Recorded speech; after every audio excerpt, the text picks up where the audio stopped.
Hello Internet, I'm Chase Jarvis. This is an episode of The Daily Creative. This is where I answer your questions about the challenges you're facing as an aspiring or a professional creative or an entrepreneur. So, bring it on.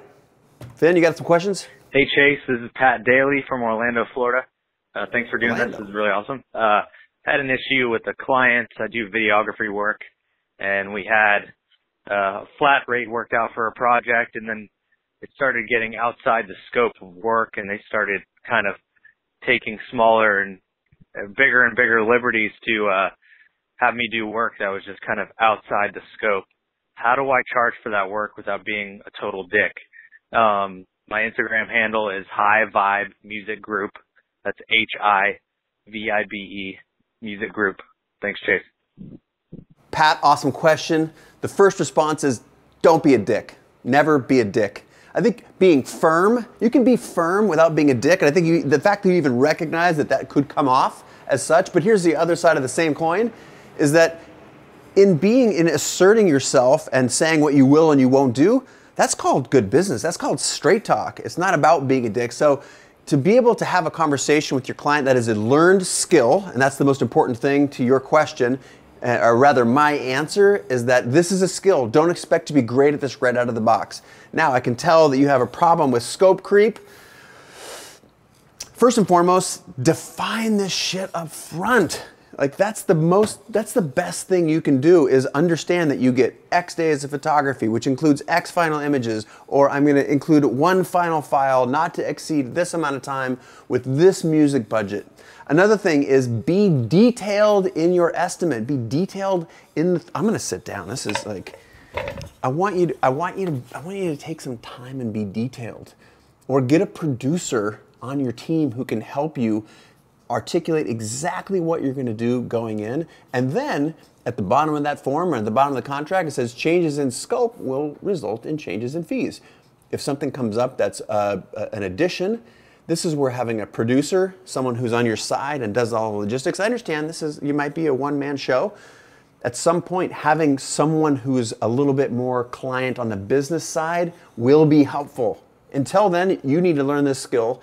And again, the way to manage it is if you define the scope and then anything that's outside there, you say, yeah, that sounds totally great. Just a reminder, that's a change in scope because it changes this and this and this for me. We can totally do it, but there's a cost associated with it. And sometimes the client will go, yeah, no problem. That's more important to me. Or they'll say, well, how much? And you say, okay, well, I need to probably step away and look into the details. I would try and not answer those how much questions on the fly. That would be something that hopefully doesn't come up the day you're shooting. If someone's there shooting, if you're shooting and they're trying to change a bunch of stuff on the fly, you can just let them know that, hey, if we need to keep on our plan. And if we deviate from the plan, that's going to cause X and Y. Sort of reminding people of the ramifications of changing the scope. Changing the scope is going to increase the budget because there's new models, or changing the scope is going to increase the amount of time, which is more time for you. I think detail up front and then holding yourself and the client accountable to what you agree to do and finding a great way to talk to them. That is a skill. I think you should work, like all these, the soft skills, emotional intelligence is so important as a professional creative. The ability, and people say, oh, we just have an agent to do that. I think those days are largely either gone or minimized for most of the people who are going to be listening to this show. What can you do to get better at negotiating? What can you do to get better at body language? What can you do to get better at communicating? There's all kinds of classes on CreativeLive. I recommend you get into that. I think that's a really it's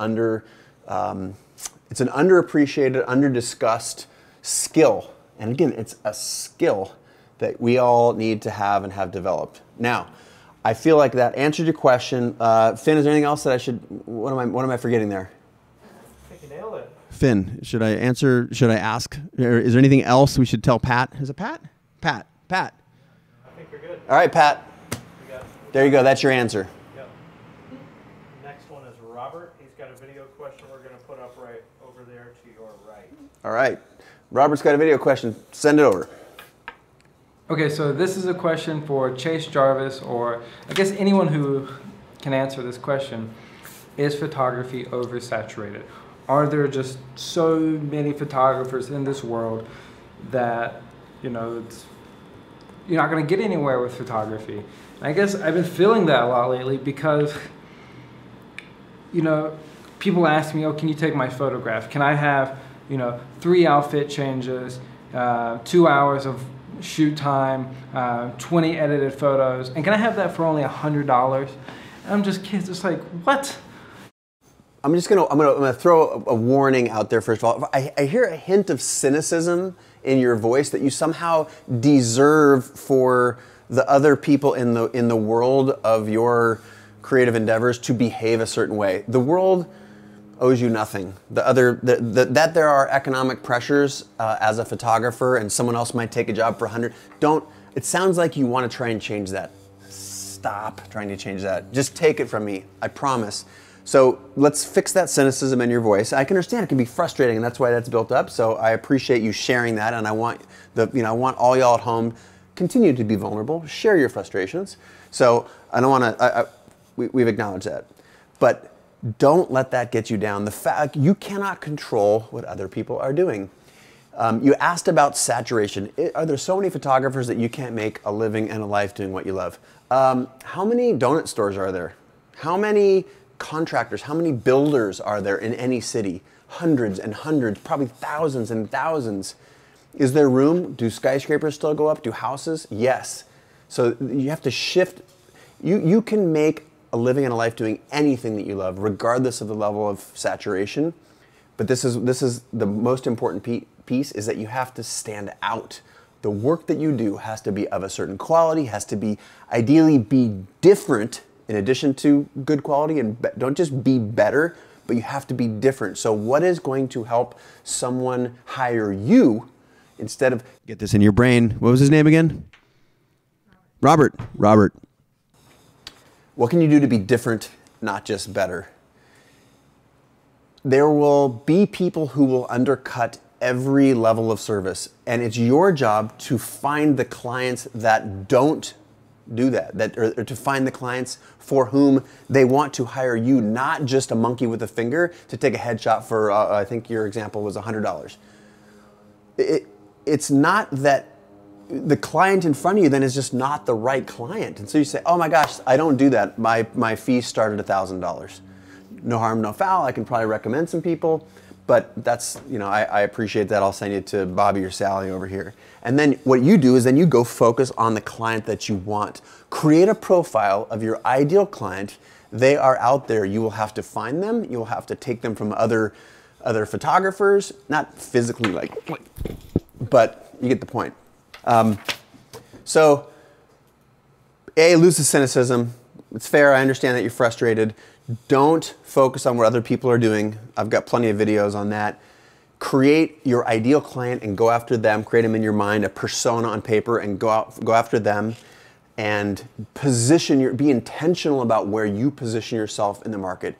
Saturation is not a factor. Saturation is only a factor if you play by the rules that everybody else is playing by. So there you go, Robert. Thanks again for writing in. I appreciate it. Or the video is nice. I like that. We should make sure we have some video questions come in too. All right, is that it for the episode? That's it.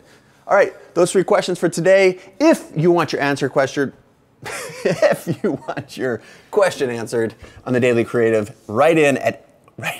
I'm just all over this. Call in 802-962-HELP. That's 802-962-4357. Leave me a message, or in the case of like what Robert just did, you can send a video. That's kind of cool, but primary vehicle is through the message that you can leave there on Google Voice. I listen to those, and we are answering them from today forevermore. So send in your questions. Until next time, this has been the Daily Creative.